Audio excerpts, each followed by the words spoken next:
की म्हटलं शरदराव तुम्ही राजकारणातले चाणक्य आहात. सबसे बड़े चाणक्य के तौर पर सामने निकल कर आ रहे हैं शरद पवार.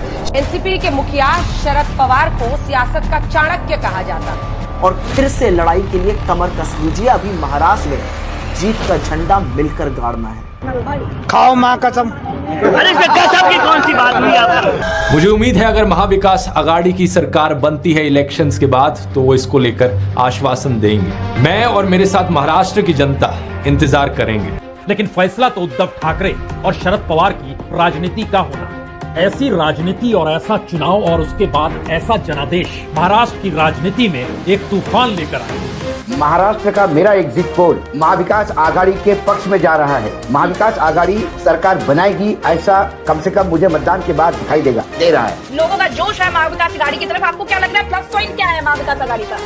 अगर आप मराठाओं को अलग थलग करेंगे, यानी भाजपा अगर मराठाओं का अपमान करती है और उन्हें अलग थलग करती है, तो उनके साथ दलित भी जुड़ जाते हैं और मुसलमान भी.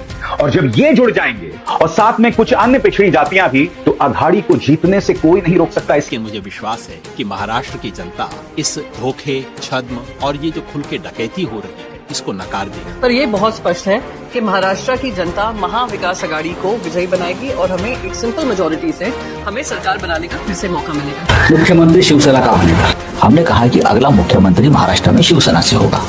मुख्यमंत्री आने वाले दिनों में शिवसेना का होगा. इस राज्य में महाराष्ट्र में शिवसेना का मुख्यमंत्री बनाएंगे. महाराष्ट्र में शिवसेना का मुख्यमंत्री लाकर रहेंगे. बात रहे ऐसी है, सत्ता हमारी आ रही है, हमारी सत्ता आ रही है महाराष्ट्र, और हमें सरकार बनाने से कोई रोक नहीं सकता. क्या बात कर रहे हैं? पर महाविकास आघाड़ी ने बढ़त बना ली है शुरुआती रुझानों में और महायुति की गाड़ी पीछे होती हुई नजर आ रही है. पिछड़ती हुई बीजेपी गठबंधन की गाड़ी 123 सीटों के साथ. ये आंकड़ा बेहद दिलचस्प है. लेकिन एक सेकंड, उद्धव ठाकरे आ गए तो उद्धव ठाकरे कहाँ आएगा? उसको बोलने को नहीं आता है. तो ठाकरे को बोल. हाँ नहीं हो गया, खत्म. Bye bye, tata, good bye, गया. एक देवेंद्र फडणवीस क्या करेगा? महाराष्ट्र एक तरफ और देवेंद्र फडणवीस.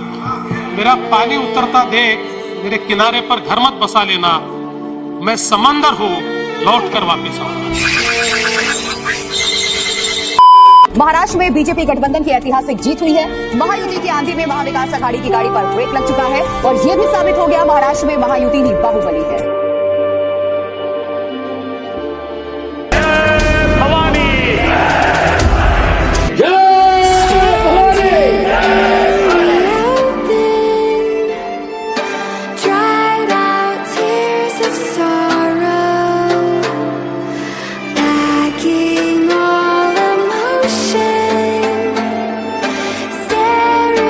उद्धव ठाकरे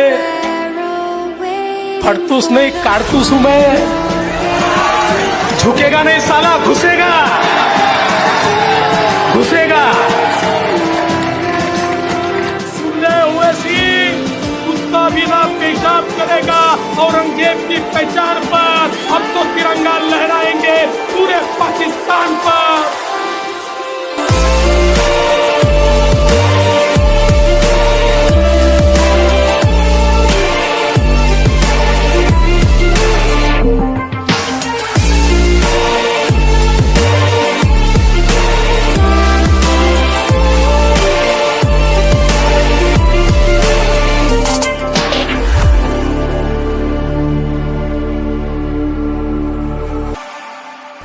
साला ये दुख का खत्म नहीं होता बे.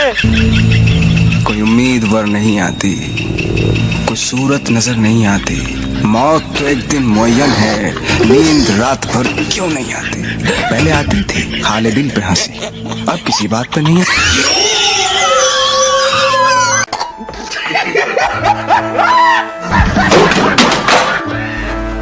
मैं अपने रांडी रोने शुरू करता हूँ. महाराष्ट्र जो पैटर्न पिछले कुछ सालों से हमें देखने को मिल रहा है, वो पैटर्न फिर से वहां भी दोहराया गया. हम जीते या हारे, चुनावी प्रक्रिया पे हम सवाल उठाते रहेंगे. 99% बैटरीज के बारे में आज तक जवाब नहीं दिया. लगातार 10-11 महीने तक हमने कोशिश की इलेक्शन आयोग से मिलने की वीवीपैट के मसले पर. हमें समय नहीं मिला, हमें अपॉइंटमेंट नहीं मिला. हमने एक दस्तावेज भी सौंपा इलेक्शन कमीशन को, पर कभी इस मामले पर हमें मौका नहीं दिया गया। ये पूरा हिंदुस्तान कह रहा है कि ईवीएम में कमी है। हम इलेक्शन कमीशन के यहाँ गए, वो सुनने को तैयार नहीं है। क्या ईवीएम पे भी व्यापक चर्चा होनी चाहिए, स्टेक होल्डर से बात होनी चाहिए? इलेक्शन कमीशन उसको सीधे सीधे खारिज कर देता है rather than winning over the confidence of the people. कितनी महाराष्ट्र में कितनी जगहों पर मैं गई थी जहाँ पे वहाँ पे लोग आकर हमसे कहते थे वोट तो हम आपको देंगे ही, पर आप ईवीएम पर ध्यान दीजिएगा। सबने हमसे यही आकर कहते थे। देखिए, ईवीएम पर विस्तृत चर्चा होनी चाहिए, व्यापक चर्चा होनी चाहिए, लेकिन वो दिन आज का दिन नहीं है। मुझे ऐसा लगता है कि ये चुनाव का परिणाम अच्छा नहीं आया है, हमारे लिए बहुत बड़ा सबक है इसमें, ये डिसअपॉइंटिंग है। जैसे ही कोई भी ईवीएम खुलती है जिसमें 99% बैटरी है, उस ईवीएम को कहीं ना कहीं किसी ना किसी तरीके से उसमें डबल ट्रिपल का मार्जिन सना मलिक जी लेके चल रही हैं। ये बहुत ही चिंता का विषय है। मैं इलेक्शन कमीशन को अभी लिख रहा हूँ रिकाउंटिंग के लिए।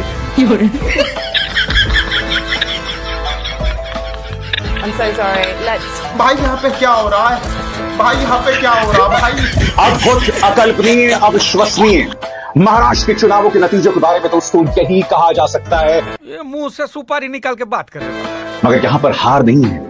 यहाँ 200 सीटों के साथ भारतीय जनता पार्टी गठबंधन ने कांग्रेस को करारा तमाचा मारा है। तुम दो कौड़ी के नाली के कीड़े हो। चंद घंटों में हालात बदल गए, जज्बात बदल गए। जो नतीजे सामने आए उसको पर मैं विश्वास रखने को तैयार नहीं। ये जनता का फैसला मानने को तैयार है।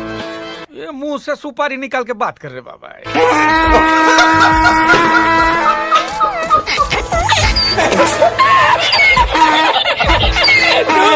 For a rejection of the Maharashtra mandate, the numbers showing a sweep for the Mahayuti, and it seems that Sanjay Raut is now laying the groundwork to say that no, we do not accept this, which is of course a very slippery slope, isn't it? Yeah, I heard Sanjay Raut and I'm somewhat disappointed. निराशा को छोड़िए और फिर से लड़ने का मन बना लीजिए, कमर कस लीजिए। हर बार का हो गया यार ये। और मैं कह रहा हूँ, अगर आपने अपनी जिम्मेदारी अदा कर दी तो जीत जाएगा मेरा भाई, और जीत गया तो अकेला एजाज विरोधियों के 50-50 एमएलए में भारी पड़ेगा। अरे कहना क्या चाहते हो? जब बात नहीं बन पाई कोई हेर फेर से तो कुत्ते लड़ा दिए गए जंगल के शेर से। अच्छा बात नहीं है। कोई कितना गवार हो सकता है? जाहिलियत की भी हद होती है।